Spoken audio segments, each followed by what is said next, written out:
राजा का उत्तराधिकारी कौन? पूर्ण विराम। एक बार की बात है। तुगलकंगा राज्य में प्रताप सिंह नाम का एक राजा हुआ करता था। वह बहुत ईमानदार और साहसी था। उसे अपनी प्रजा से बहुत प्यार था। उसके राज्य में सभी लोग उससे खुशी से एक साथ रहते थे।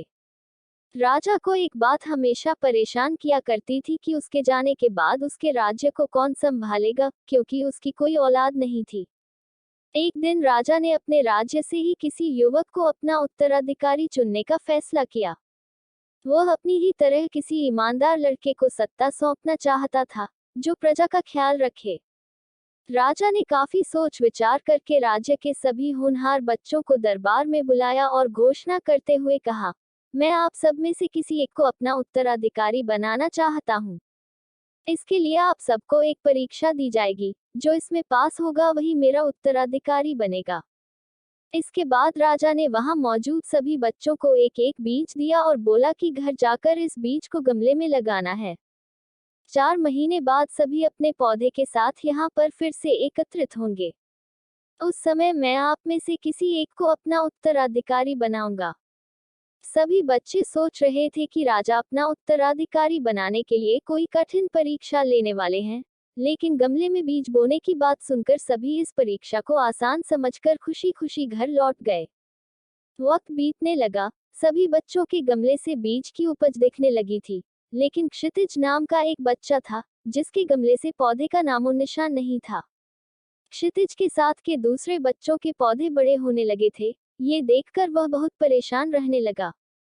वह मन ही मन ये सोचता रहता था कि सबके गमले में पौधे आ गए, लेकिन उसके गमले से पौधा क्यों नहीं आ रहा है। उसने सोचा कि हो सकता है उसका पौधा उगने में अधिक समय ले, इसलिए उसने हार नहीं मानी और वह पूरी मेहनत और लगन के साथ गमले की ओर ज्यादा देखभाल करता। धीरे धीरे 4 महीने बीत गए, लेकिन क्षितिज के गमले से कोई पौधा नहीं आया। वहीं ज्यादातर सभी बच्चों के गमले में पौधे निकल आए। कुछ बच्चों के पौधों में तो फूल और फल भी दिखने लगे। राजा के पास जाने का समय आ गया।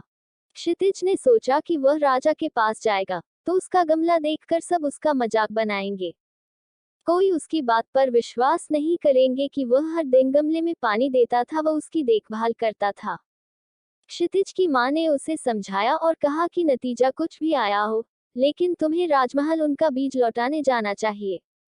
जो होगा देखा जाएगा। माँ के समझाने पर क्षितिज मान गया और खाली गमला लेकर राजमहल पहुंचा।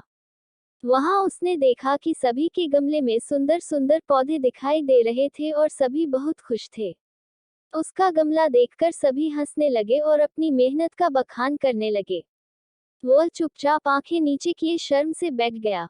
इतने में राजा आए और सभी के गमलों को ध्यान से देखने लगे। जब वह क्षितिज के गमले के पास पहुंचे तो उन्होंने पूछा, ये किसका गमला है? क्षितिज जी मेरा। राजा तुम्हारा गमला खाली क्यों है? क्षितिज मैं रोजाना इसको पानी देता था। मैंने इसकी बहुत देखभाल की, लेकिन इसमें से पौधा नहीं निकला। राजा आओ मेरे साथ। क्षितिज राजा द्वारा बुलाने पर डर गया, लेकिन उसे राजा की आज्ञा माननी ही थी। वह धीरे धीरे राजा की तरफ आगे बढ़ा।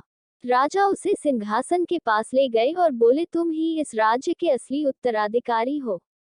राजा के इस फैसले से वहां मौजूद हर कोई हैरान रह गया।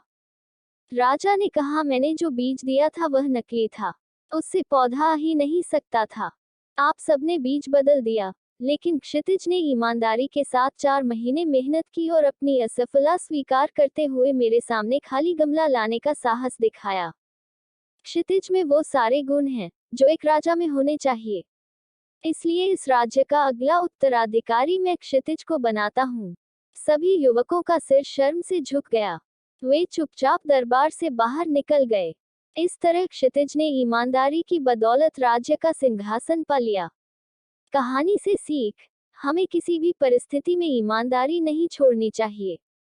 इंसान को उसकी सच्चाई और ईमानदारी का फल जरूर मिलता है। कहानी अच्छी लगे तो हमारे चैनल को सब्सक्राइब करना ना भूले।